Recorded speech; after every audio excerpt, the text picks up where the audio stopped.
When you were a child, what did you want from your mom? What did you want from your dad? I wanted my mom to be more present, and I would have liked to have my father there.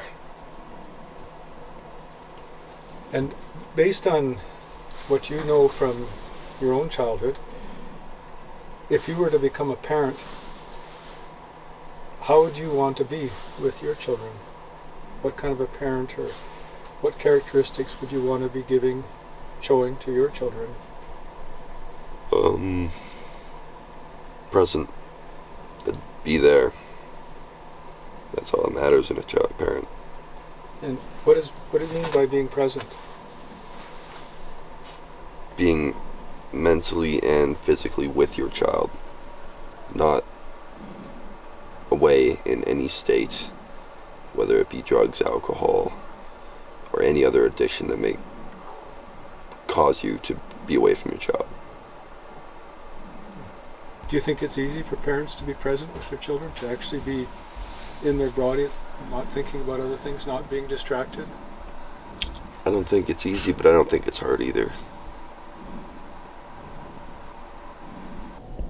I've worked with children, teenagers, for 40 years. It's only been in the last maybe 5 or 6 years that it started to sink in of who I was working with. I started to understand children for who they really were, and who all of us were. And from the moment they're born, I realized that they're beautiful. They're born with these wide open eyes, wide open heart, ready to fully live. And you bring them to a place like the forest or the seashore, and you let them go and you watch how they behave. They just explore. Everything is new and everything is important. Everything means something to them. They're curious. You don't have to guide them. You don't have to tell them what to do. They explore and they find it themselves. It's the same on the playground. Go to any playground and watch children on the playground. Watch how they play with each other and how they play with the different things that they can climb on or touch. There's no supervision needed other than to make sure they don't get hurt. They don't need to be told what to do. We all had that same natural ability. I mean, look around here. Look at this place. This place is beautiful. The forest. You know, our cat's down there exploring. And it's like what children do. He doesn't ask himself, should I be doing this? He doesn't wonder if he's okay, if he's good enough. He doesn't have nervousness. And that's who we all were as children. And that's what children are. Just go to a playground. Watch them. And then it changes. It changes because of what we grow up with. It doesn't change because of who we are. Our true selves are clear right from the beginning. You can see the true self of all of us human beings if you go to a playground, if you walk with them in a forest, if you walk with them on the seashore, watch them playing in water, watch them in the snow making snow angels. That's our true selves. And then it changes. And then we start to adjust and to disappear. We don't grow out of our true selves. We're forced away from our true selves.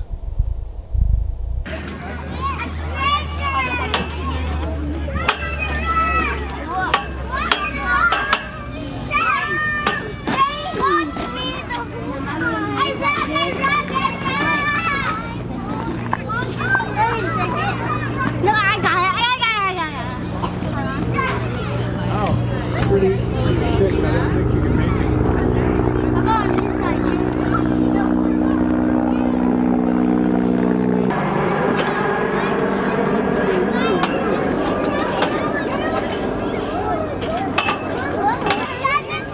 Did I tell you that I got offered a landscaping position?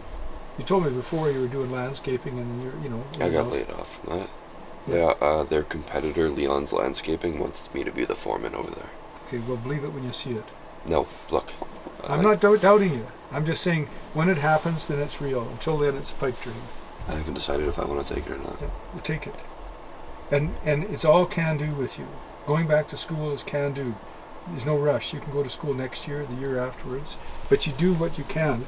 The only thing I'd say is don't wait too long, because the world is changing, and that freedom convoy tells you, yep, we don't know how much time we have. And similarly about living and working in Ireland or living and working in Prague, do it all now. We talk about teenagers and how we worry about their use of drugs or alcohol, risk-taking. We don't ask ourselves why they would be doing that. We just automatically assume that that's a natural part of being a teenager. I think what it is it's a response to the stuff inside that they can't tolerate, the stuff inside that they've tried to seal up. All the experiences inside that have made them uncertain of who they are or feel bad about who they are. The experiences that have made themselves feel afraid of life, afraid of failure. And so they need some way of blocking that. And alcohol and drugs are naturally there. It makes them feel other than what they would normally feel. Or kids that are driven to get high marks in school or driven to excel in sports. We always praise them for that, but we never ask ourselves what's driving them. Well, they just really want to achieve, but why? Why don't they feel that they're good enough as they are? Just watch those children in the playground. Watch the children when they're in the forest. Watch the children when they're at the seashore. They don't feel that need to be better than what they are. They're totally content with who they are at the moment like that, because they're engaged with life. There's nothing interfering. But they grow up with interference, and then society jumps in and schools jump in and they tell them all the goals they should have. Those are not natural goals. Those are the goals that the adults want children to have. And why? Well, because all those adults were children, and they went through the same regime of not being in charge of their lives, the same regime growing up of having to be or having to run from whatever they lived with. And it's really sad. So we end up, as adults, we live two lives. We live the life that we experienced as a child. We live what happened to us, rather than living who we were born to be. And that's the great sadness. The great beauty is that we're still that same person. Take any adult and put them in a place where all of a sudden the inner chatter can stop, the anxiety can stop, the feelings of having to do more can stop. Put them in a steam room, or put them in the ocean, swimming in a beautiful place in the ocean, and if we could look inside themselves, we would feel that's the true person. That's that same child that never disappeared, just doesn't live himself, doesn't live herself. And that's why nature is such a calling card for so many people. We love nature, because in nature there's no judgment, there's just being. You often hear, all of us, we talk about our homes, so I had a good home or I had a bad home. The truth is we all just had homes. And we can say we had good parents or our parents weren't very good, but in actual fact they were just our parents, because they were individuals that were filled with all of their own upbringing and all of their own peculiarities and all of their own needs. And that's why children, we grew up not knowing that. We grew up just seeing mom and dad. And so we internalize things, we soak it in. And that's why when you hear adults want to say, oh, they've forgotten about that or that didn't affect them, we're in denial. It did. It's inside us all. We keep a vault inside us with all those things that have happened to us stored. And the things that were painful, we keep them walled up as best we can, and then they burp out with our own needs of addiction or distraction or setting goals, continuously setting goals that we have to meet, and then setting another goal, never being relaxed with ourselves, never being relaxed with life and touching life the way we were born to do. The good news is that life waits for us. We can go back to that time, that essence that we were born to be, and we can begin to take risks, to open up, to trust vulnerability. A child has to seal up. A teenager has to seal up. They can't survive otherwise. But we don't have to stay with our survival selves. We can intentionally choose to become vulnerable. Not vulnerable in a reckless way, vulnerable in a way where we explore intimacy, we explore connectedness, where we trust that we were meant to be born, that this life is for us. And that begins by just touching trees, touching the soil, touching the snow, touching water, and allowing ourselves to really feel it.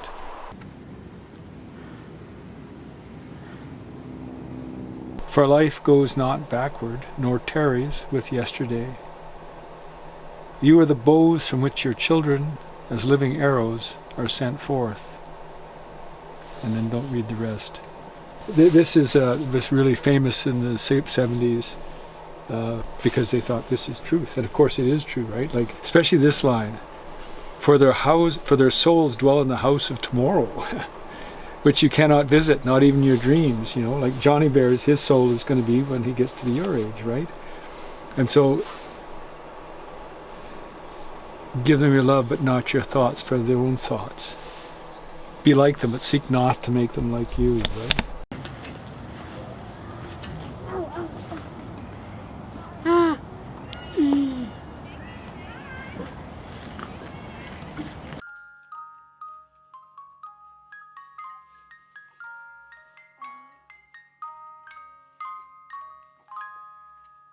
And a woman who held babe against her bosom said, "Speak to us of children." And he said, "Your children are not your children. They are the sons and daughters of life's longing for itself. They come through you, but not from you. And though they are with you, yet they belong not to you. You may give them your love, but not your thoughts, for they have their own thoughts. You may house their bodies, but not their souls, for their souls dwell in the house of tomorrow, which you cannot visit, not even in your dreams. You may strive to be like them, but seek not to make them like you. For life goes not backward, nor tarries with yesterday. You are the bows from which your children are living arrows, are sent forth."